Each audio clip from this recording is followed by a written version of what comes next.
जोंनि गामिया सालगुरि गामि सिमला बागान फरेस्ट ब्लकनि आन्दारावमोन। दा जोंहानो हारसिङै फरेस्ट भिलेज जाबाय सान्थिपुर बिसिरिसनि सिङाव थानाय। जोङो ओरैनो 1980 सननिफ्रायनो बे गामियाव रायजो जाबोदोंमोन।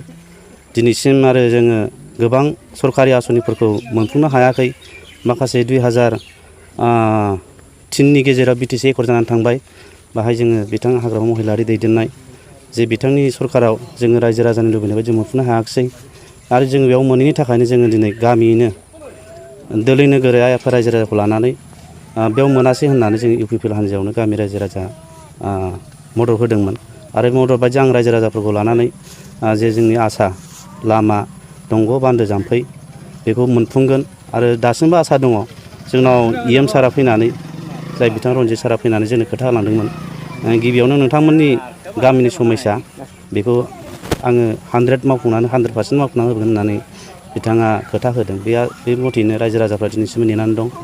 दा बेखौनो आसा खालामो जे बिथांमोना सरकार जाबाय जेला जोंबो UPPL हान्जानिनो दैदेनगिरि जाबाय जेला आंनो गामिनि मेम्बार हिसाबै गामिनि गासै रायजो राजाफ्रा आंनाव बेबादिनो खबर लायो। आरो आंबो बिथांमोनाव बेबादिनो जोंनि दैदेनगिरिफोरनाव खबर लायो। बिथांमोना दिनैसिम बे खना गफा गामिखौ मावफुंगोन आंबो एसेबो मोननाय जायाखै। दा दाख्लै आङो एसे EM सारजों रायलायनो थांनायाव बिथांमोननि प्रब्लेमनि थाखाय आं थांनाय जायाखै। जिखुनु जाया आंहा आसा दङ रायजो राजा गासैखौबो लानानै जोंनि गामिनि समस्याखौ माखासे समनि गेजेराव मोनफुंगोन जाफुंगोन होननानै। जोंना बेल' नैबे दालां मोनसे बिराद गिदिर दं। आरो जोंहा बे लामाखौ जोङो गिबियावनो जोङो मालायनि बादि प्लास्टार थास्टार लुबैयाखै। जों ओरैनो सेंग्रेबेलफोर मोनग्रोबानो जोंनि थाखाय जथेस्थ'। बेखौ आङो बे निउसनि गेजेरजों आङो जोंनि रनजित सार बिथां आरो प्रमद बर' सार दैदेननाय UPPL हान्जानि गासै दैदेनगिरि बिथांमोनखौ रायजो राजाखौ लानानै मोनफुंहोनो आसा खालामनाय थायो। बेखिनिखौ जोंनि ओरैनो बे लामाया 3.5 किल'मिटारसो दङ।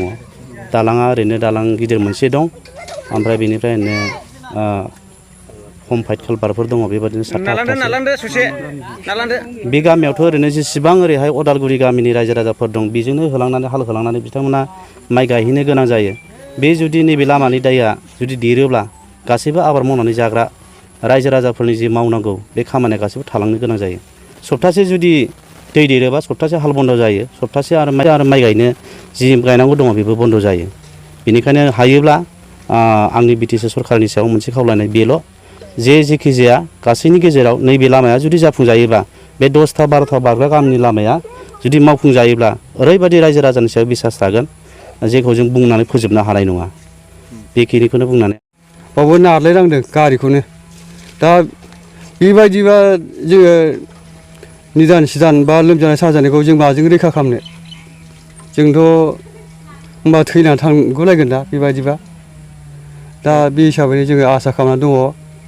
एकदम जोंनि माबाखौ जों लामा बा बान्दो जाम्फै बेफोरनि थाखाय जोङो आसा खालामनानैनो जोङो मदद होबाय। आरो बुंलांखादों गावसोरबो जि जिनिस जोङो माबाखौ जेराव जायाखै बेखौ मावगोन होननानै बुंखालांदों फैनायाव गावसोरबो। दा बे सारानो माबाया मा होनोमोनलाय रनजित बसुमतारिया बे जोंनियाव फैबा गावसोर होनलांखादों। जिहेथु दा देरहानानै थांबाय बिथांमोना खामानि मावनायनि बेब'स्था लादोंना लायाखै? दाथ' सिं सांखार गैया नायफैयाखैबो मायाखैबो जेबो नायखबर नायदबर जानानै दङ। दा बे हिसाबैनो जोङो आसा खालामनानै दङ। दा नोंथांमोना खबर लादोंना लायाखै? जा हनै जोंहा माबा दङ मेम्बारा मा खबर मोनदोंना मोनाखै जोंथ' जेबो रोङा गामि सिङाव थानाय। दा नोंसोरो मा लुबैयो? जोंनो नांग्रोगौ लामाखौ नांग्रोगौ जोंना बे लोमजानाय साजानाय जोंहा नायनांगौना लांनांगौ जायो। दा बे हिसाबैनो जोंहा लामाखौ सिगां नांग्रोगौ आरो जोंनो।